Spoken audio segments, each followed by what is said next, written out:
Hello friends, welcome to Halnu Home Kitchen. Hope you all are doing well. ನಿನ್ನ ಚಾನಲ್ಗೆ ಹೊಸಬ್ರಾಗಿದ್ರೆ ನನ್ನ ಹೆಸರು ಶಾಂತಲ. ಪಾಲಕ್ ಸೊಪ್ಪು ಆರೋಗ್ಯಕ್ಕೆ ತುಂಬಾನೇ ಒಳ್ಳೆಯದು. ವಾರದಲ್ಲಿ ಒಂದು ದಿವಸ ಅಥವಾ 2 ದಿವಸ ಏನಾದ್ರೂ ಪಾಲಕಿಂದು ಅಡಿಗೆ ಮಾಡ್ಕೊಂಡು ತಿನ್ಬೇಕು. ನಿಮ್ಗೆ ಅದೇ ಅಡಿಗೆ ಪಾಲಕಿನ ಸೊಪ್ಪಿಂದ ಏನ್ ರೆಸಿಪಿಗಳು ನೀವು ರೆಗ್ಯುಲರ್ ಆಗಿ ಮಾಡ್ತಿರಲ್ಲ ಅದು ಬೇಜಾರಾಗಿದ್ರೆ ಇವತ್ತೊಂದು ಹೊಸ ರೆಸಿಪಿ ಶೇರ್ ಮಾಡ್ತಾ ಇದ್ದೀನಿ. ಇದನ್ನ ಪಾಲಕ್ ಸೊಪ್ಪಿನ ರೈಸ್ ಅಂತಾನೂ ಹೇಳ್ಬೋದು ಅಥವಾ ಬಾತ್ ಅಂತಾನೂ ಕೂಡ ಹೇಳ್ಬೋದು. ತುಂಬಾ ಈಸಿಯಾಗಿ ಆಗುತ್ತೆ. ರುಚಿನೂ ಅಷ್ಟೇ ಚೆನ್ನಾಗಿರುತ್ತೆ. ಲಂಚ್ ಬಾಕ್ಸ್ ತಗೊಂಡು ಹೋಗಕ್ ಕೂಡ ತುಂಬಾನೇ ಚೆನ್ನಾಗಿರುವಂತ ಒಳ್ಳೆ ಊಟ ಇದು. ಇದಕ್ಕೆ ನಾನು ಮೊದಲು ಅನ್ನಕ್ಕೆ ಇಟ್ಕೊಂಡ್ಬಿಟ್ಟಿದ್ದೀನಿ. ಇಲ್ಲಿ ಸೊಪ್ಪು ನಾನು ಪಾಲಕ್ ಸೊಪ್ಪು ಒಂದು 200 ಗ್ರಾಮ್ ಅಷ್ಟು ತಗೊಂಡಿದ್ದೀನಿ. ಇಷ್ಟಾದ್ರೆ ಸಾಕಾಗುತ್ತೆ. ನಾನು ಇಲ್ಲಿ 2 ಕಪ್ ರೈಸ್ದು ಅನ್ನ ಮಾಡ್ತಾ ಇದ್ದೀನಿ. ಅಷ್ಟಕ್ಕೆ ಇಷ್ಟು ಸೊಪ್ಪು ತಗೊಂಡಿದ್ದೀನಿ. ಸ್ವಲ್ಪ ಜಾಸ್ತಿನೇ ಸೊಪ್ಪು ಹಾಕೊಳ್ಳಿ. ಇಷ್ಟೇ ಹಾಕೋಬೇಕು ಅಂತ ಏನಿಲ್ಲ, ಜಾಸ್ತಿ ಕಮ್ಮಿ ಹಾಕೋಬಹುದು. ಸೊಪ್ಪನ್ನ ಚೆನ್ನಾಗಿ ತೊಳೆದ್ಬಿಟ್ಟು ಅದನ್ನ ಕಟ್ ಮಾಡಿ ಇಟ್ಕೊಂಡಿದ್ದೀನಿ. ನೀವು ಕಟ್ ಮಾಡದಿದ್ರು ಆಗುತ್ತೆ, ಕಟ್ ಮಾಡ್ಕೊಂಡ್ರು ಆಗುತ್ತೆ. ಮಿಕ್ಸಿಲ್ ರುಬ್ಕೊಳ್ಳೋದು. ಸೊ ನಾನೊಂದ್ ಸ್ವಲ್ಪ ಕಟ್ ಮಾಡಿದ್ರೆ ಬೇಗ ಬ್ಲೇಡ್ ಸಿಗುತ್ತೆ, ನೀಟಾಗಿ ರುಬ್ಕೊಳ್ಳುತ್ತೆ ಅಂತ ಅಷ್ಟೇ. ಸೊ ತಪ್ಪಗೆ ಕಟ್ ಮಾಡಿ ಹಾಕೋತಾ ಇದ್ದೀನಿ. ಎಲ್ಲದನ್ನು ಮಿಕ್ಸಿಗೆ ಹಾಕೋಬೇಕು. ಇದು ನೋಡಿ ಇಷ್ಟ ಆಯ್ತು. ಇದಕ್ಕಿವಾಗ ಒಂದ್ 4 ರಿಂದ 5 ಬೆಳ್ಳುಳ್ಳಿ ಹಾಕೋತಿದ್ದೀನಿ. ದಪ್ಪ ಇದೆ, ಅದಕ್ಕೆ ಒಂದ್ 4-5 ಹಾಕೋತಿದ್ದೀನಿ. ನೀವು ಚಿಕ್ಕದಾದ್ರೆ ಒಂದ್ ಅರ್ಧ ಬೆಳ್ಳುಳ್ಳಿ ಸುಲ್ದು ಹಾಕೊಳ್ಳಿ, ಚಿಕ್ಕಕ್ಕಿದ್ರೆ. ಸೊ ಆಮೇಲೆ ಶುಂಠಿ 2 ಇಂಚ್ ಹಾಕೋತಾ ಇದ್ದೀನಿ. ಇಷ್ಟು 2 ಕಪ್ ರೈಸ್ಗೆ ಸ್ವಲ್ಪ ಶುಂಠಿ ಜಾಸ್ತಿನೇ ಹಾಕ್ತಿದ್ದೀನಿ, ಫ್ಲೇವರ್ ಚೆನ್ನಾಗಿರುತ್ತೆ ಅಂತ. ಇವತ್ತಿನ ಪಾಲಕ್ ರೈಸ್ಗೆ ನಾನು 4 ಚಿಲ್ಲಿ ಹಾಕೋತಾ ಇದ್ದೀನಿ, ಹಸಿರು ಮೆಣಸಿನಕಾಯಿ. ಅದ್ರಲ್ಲಿ 2 ರುಬ್ಬಕ್ ಹಾಕೋತೀನಿ, 2 ಒಗ್ಗರಣೆ ಹಾಕೋತೀನಿ. ಸೊ ರುಬ್ಬಕ್ಕೆ 2 ಮುರಿದ್ಬಿಟ್ಟು ಅದನ್ನು ಹಾಕೊಂಡು ಒಂದ್ 1/4 ಕಪ್ ಅಷ್ಟು ನೀರ್ ಹಾಕೊಳ್ಳಿ. ಜಾಸ್ತಿ ಏನ್ ನೀರ್ ಬೇಕಾಗಲ್ಲ. ಸೊಪ್ಪಲ್ಲೂ ನೀರಿನಂಶ ಇರುತ್ತೆ, ಬಟ್ ಒಂಚೂರ್ ಬ್ಲೇಡ್ ಈಸಿಯಾಗಿ ತಿರುಗ್ಲಿ ಫಸ್ಟ್ ಅಂತ ಒಂದ್ ಸ್ವಲ್ಪ ತಳಕ್ ನೀರ್ ಹಾಕ್ಬೇಕಷ್ಟೇ. ಒಂಚೂರ್ ನೀರ್ ಹಾಕೊಂಡು ನೋಡಿ ಪೇಸ್ಟ್ ತರ ಹಿಂಗ್ ರುಬ್ಕೊಂಡು ಎತ್ತಿಟ್ಕೊಳ್ಳೋಣ.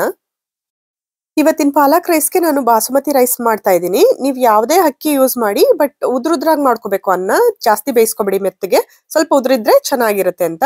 ಸೊ ಇಲ್ಲಿ ಪ್ಯಾನ್ಗೆ ಒಗ್ಗರಣೆ ಹಾಕೋಕ್ ಸ್ಟಾರ್ಟ್ ಮಾಡಿದೀನಿ. ಸ್ವಲ್ಪ ದೊಡ್ಡ ಪ್ಯಾನ್ ತಗೊಳ್ಳಿ, ಸ್ಪೇಷಿಯಸ್ ಆಗಿರೋಂಗೆ, ಕೈ ಆಡ್ಸಕ್ ಈಸಿ ಆಗುತ್ತೆ. ಆಮೇಲೆ ಇದಕ್ಕೆ 1 ಟೇಬಲ್ ಸ್ಪೂನ್ ಅಷ್ಟು ಎಣ್ಣೆ, 1 ಟೇಬಲ್ ಸ್ಪೂನ್ ಅಷ್ಟು ತುಪ್ಪ ಕೂಡ ಹಾಕಿದೀನಿ, ಚೆನ್ನಾಗಿರುತ್ತೆ ಟೇಸ್ಟ್ ಅಂತ.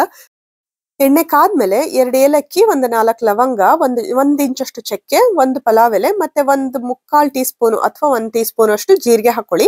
ಹಾಕಿ 1 ಸೆಕೆಂಡ್ ಕೈ ಆಡಿಸ್ಬಿಟ್ಟು ಆನಿಯನ್ ಹಾಕ್ತಾ ಇದ್ದೀನಿ. ಇಲ್ಲಿ 2 ಆನಿಯನ್ ನಾನು ಕಟ್ ಮಾಡಿ ಇಟ್ಕೊಂಡಿದ್ದೀನಿ, ಸ್ಲೈಸಸ್ ತರ ಉದ್ದುದ್ದಕ್ಕೆ. ಅದನ್ನು ಹಾಕಿ 1 ನಿಮಿಷ ಕೈ ಆಡಿಸಿ, ಆಮೇಲೆ ಇದಕ್ಕೆ 2 ಹಸಿರು ಮೆಣಸಿನಕಾಯಿ ಇಟ್ಕೊಂಡಿದ್ದಲ್ಲ, ಅದನ್ನು ಕೂಡ ಸ್ಲೈಸಸ್ ತರ ಉದ್ದ ಕಟ್ ಮಾಡ್ಕೊಂಡು ಅದನ್ನು ಹಾಕ್ತಾ ಇದ್ದೀನಿ. ಹಾಕ್ಬಿಟ್ಟು ಆನಿಯನ್ ಎಲ್ಲ ಸ್ವಲ್ಪ ಸಾಫ್ಟ್ ಆಗೋವರೆಗೂ ಕೈ ಆಡಿಸ್ಬೇಕು. ಈ ರೈಸ್ಗೆ ನಾವು ಸ್ವಲ್ಪ ಚಿಲ್ಲಿ ಪೌಡರ್ ಕೂಡ ಹಾಕ್ತಿವಿ. ಸೊ ನಿಮ್ ಮನೇಲಿ ಏನಾದ್ರು ಪುಟ್ ಮಕ್ಳಿದ್ರೆ ಅವರು ಕೂಡ ಈ ರೈಸ್ ತಿಂತಾರೆ ಅನ್ನೋದಾದ್ರೆ ರುಬ್ಬಕ್ಕೆ ಹಸಿರು ಮೆಣಸಿನಕಾಯಿ ಹಾಕೊಳಕ್ ಹೋಗ್ಬೇಡಿ. ಅದ್ ಸ್ವಲ್ಪ ಸ್ಪೈಸಿ ಆಗುತ್ತೆ ಹಾಕೊಂಡ್ರೆ. ದೊಡ್ಡವ್ರಿಗೆ ಚೆನ್ನಾಗಿರುತ್ತೆ ಟೇಸ್ಟ್, ಬಟ್ ಮಕ್ಳಿಗೆ ಸ್ವಲ್ಪ ಖಾರ ಆಗುತ್ತೆ ಅಂತ ಅಷ್ಟೇ. ಆನಿಯನ್ ಸ್ವಲ್ಪ ಸಾಫ್ಟ್ ಆಗಿ ಬೆಂದ್ಮೇಲೆ ಅರ್ಧ ಟೀ ಚಮಚ ಅರಿಶಿನ ಮತ್ತೆ 1 ಟೀ ಚಮಚದಷ್ಟು ಕಾಶ್ಮೀರಿ ರೆಡ್ ಚಿಲ್ಲಿ ಪೌಡರ್ ಹಾಕಿದೀನಿ. ಅದು ಅಷ್ಟೊಂದು ಖಾರ ಬರಲ್ಲ, ಕಲರ್ ಬರುತ್ತೆ ಅಷ್ಟೇ. ನಿಮ್ಮ ಹತ್ರ ರೆಡ್ ಚಿಲ್ಲಿ ಪೌಡರ್ ಇದ್ರೆ ಅರ್ಧ ಟೀ ಚಮಚ ಹಾಕಿ. 1 ಟೀ ಸ್ಪೂನ್ ಹಾಕ್ಬಿಟ್ರೆ ಖಾರ ಜಾಸ್ತಿ ಆಗುತ್ತದು.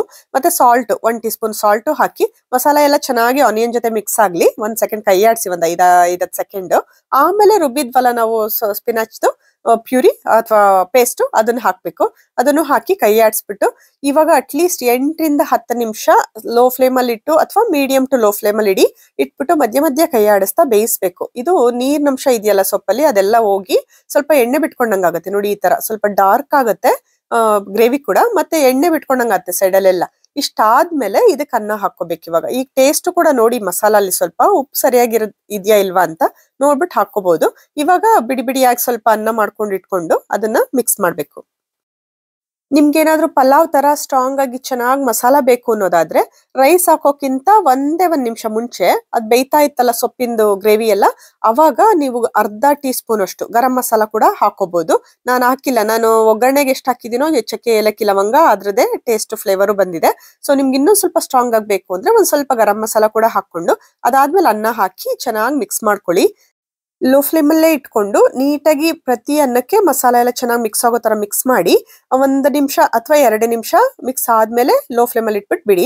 ಅದಾದ್ಮೇಲೆ ಸ್ಟವ್ ಆಫ್ ಮಾಡಿ. ಅಷ್ಟೇ, ಪಾಲಕ್ ರೈಸ್ ಅಥವಾ ಪಾಲಕ್ ಬಾತ್ ರೆಡಿ ಆಯ್ತು. ಬೆಳಿಗ್ಗೆ ತಿಂಡಿ, ಮಧ್ಯಾಹ್ನ ಊಟ ಅಥವಾ ರಾತ್ರಿ ಊಟಕ್ಕೆ ಅಥವಾ ಲಂಚ್ ಬಾಕ್ಸ್ಗೆ ತುಂಬಾನೇ ಚೆನ್ನಾಗಿರುತ್ತೆ. ಯಾವ್ದಕ್ಕಾದ್ರೂ ಬೆಸ್ಟ್ ಆಗಿರೋಂತ ರೆಸಿಪಿ. ಮಕ್ಕಳು ನಿಮ್ ಮನೇಲಿ ಯಾರು ಪಾಲಕ್ ತಿನ್ನಲ್ಲ, ಇದನ್ನ ಮಾಡ್ಕೊಟ್ಟು ನೋಡಿ, ಕಂಪ್ಲೇಂಟೇ ಮಾಡದೆ ಅಷ್ಟು ಖುಷಿಯಾಗಿ ತಿಂತಾರೆ. ಈ ರೆಸಿಪಿ ನೀವೊಂದ್ಸಲ ಟ್ರೈ ಮಾಡಿ ನೋಡಿ.